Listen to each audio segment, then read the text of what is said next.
Tong. Babaw. Mabigat yan. Nasa loob siya ng katawan. Alalain siya. Hoy! Tulong! Oh. Bilisan mo. Papalag yung kalaban natin.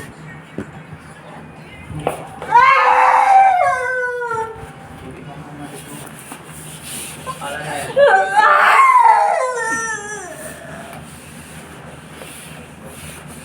Sa pangalan ng Ama at ng Anak at Espiritu Santo, tinatanggalan ko ng bisat kakayan kapangyarihan ng katiliman at inaalis ko to sa ibang katawan lupa niya. Ang sino man nagbibigay ng sakit sa kanyang balakang at balikat ay tinatanggalan ko ng bisa sa pangalan ni Jesus. Amen. Labas! Amen. Huwag ka nang papasok kaya dahil masarap ng katawan ng pag-aari ni Kristo. Tinatanggalan ko at bisa kakayan mo.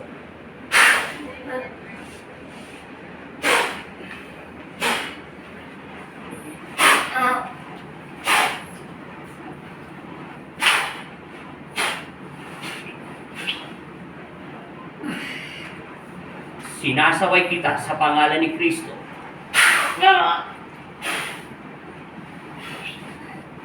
Wala na siya. Ano ba pangalan niya? Gising. Sabi mo in Jesus' name. In Jesus' name. Ingat 3 beses. Inhale. In Jesus' name. Isa pa. In Jesus' name. Hihit. Balik! Lumakas ka na. Close open mo kamay mo. Huwag ka tatayo. Close open. Close open.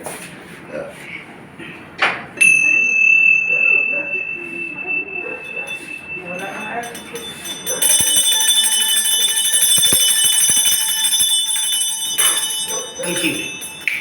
Hindi na mata. Ganun naman ang kamay mo. Malakas ka na yan. Ano parang daw? Huwag kang mabigat. Galaw niyo mo yung pamot eh. Ano pinagkaiba? May tatanong ako sa isang tanong sa sagot lang. Yung hinipan kita, bumaliktad ka, walang kagandang malay. Alam na sa mo yun. May pumasok sa loob ng katawan mo? Oh, May bumigat? Parang ano? parang akong dinag-ano. Di na ganan? Ano pakiramdam mo? Babae siya lalaki? Kutob lang. Parang siyang babae. Oo. Sabi ko siya, di ba? Hindi ako nagkamali. Kinukulam siya. Anong nakatayo po kayo sa harapan ni Apo Andiel? Yun, naalala ko po yun. Pero nung nagulat na ako nung nasa sahig na ako. Wala ka na po talagang alam. Ngayon po, ano na pong pinagkaiba niya? Magaan-gana po yung ano ko. Magaan po yung katawan ko. Ano po ba talaga yung pakiramdam niyo po nung pagpasok niyo pa lang po dito? Kanina, nung pag ano ko pa lang, sobrang nanginginig yung ano ko. Tapos sabi ni Apo Adil kanina, nilalagmat ka eh. Eh hindi naman ako nilalagmat. Ah. Sobrang init lang talaga na. Tapos ang bigat nandito ko.